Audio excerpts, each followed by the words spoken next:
আসসালামু আলাইকুম, কেমন আছেন সবাই? আজকে আমি রান্না করব ময়মনসিংহের খুবই জনপ্রিয় একটি খাবার।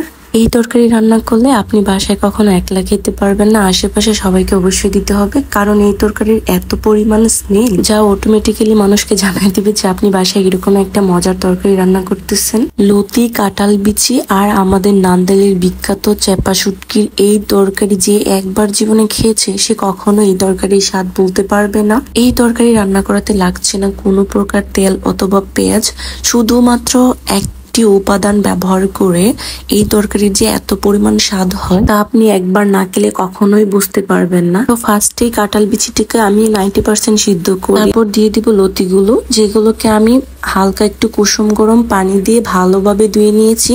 তারপর এখানে একে একে সব রকম মশলাগুলো অ্যাড করে নিব। মশলাগুলোকে আলতোভাবে নেড়ে ছেড়ে আমি ভালো করে মিশিয়ে দিব। এখানে আমি আর কোনো এক্সট্রা পরিমাণ পানি ব্যবহার করব না, কারণ লতিগুলা সিদ্ধ হওয়ার পর এমনিতেই পানি ছাড়বে। এখানে আমি কোনোভাবেই চুলার জাল বাড়িয়ে রান্না করব না। তারপরে এখানে আমি কিছু রসুন আর ভালো করে ধুয়ে নেওয়া চেপাগুলোকে মিক্স করে নিই। আর চেপা আর রসুনটাকে আপনারা শিলপাটায় বেটে নিতে পারেন। আর আমি এখানে একটু পানি অ্যাড করে নিয়েছি, কারণ ওইখানে কোনো রকম পানি অ্যাড করি নাই। এদিকে আমার তরকারিতে কিন্তু অটোমেটিকলি একটু পানি উঠে গেছে। এখানে যদি আমি এক্সট্রা কোনো পানি ব্যবহার করতাম তাহলে আমার লতিগুলো একদম লেটকে যেত। একটু নেড়ে চেড়ে আমি ওই গ্রাইন্ড করে রাখা চেপা আর রসুনটাকে অ্যাড করে নিব।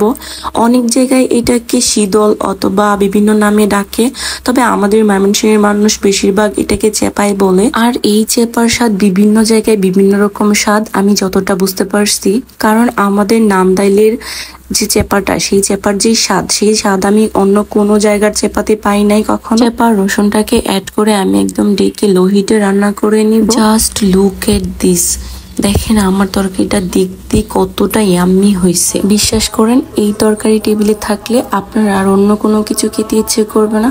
আগে তো এরকম হইতো যে লাস্টে খাবার খাইতো তার বাগে একটুও থাকতো না। বুঝে নেবার ব্যাপারটা। গরম ভাত আর সাথে এক টুকরো লেবু, উফ কি যে অমৃত, বলে বোঝানোর মতো। কাঁঠালের সিজন আসবে আর কাঁঠাল বিচি দিয়ে এরকম রেসিপি খাবো না, সেটা তো হইতেই পারে না। আর আমার আম্মু তো সারা বছরের জন্য কাঁঠাল বিচি সংরক্ষণ করে রেখে দেয়। এরকম আরো নিউ ভিডিও পেতে সবাই প্লিজ আমার পেজটাকে ফলো দিয়ে এবং শেয়ার করে রেখো। সবাইকে টাটা এন্ড টেক কেয়ার।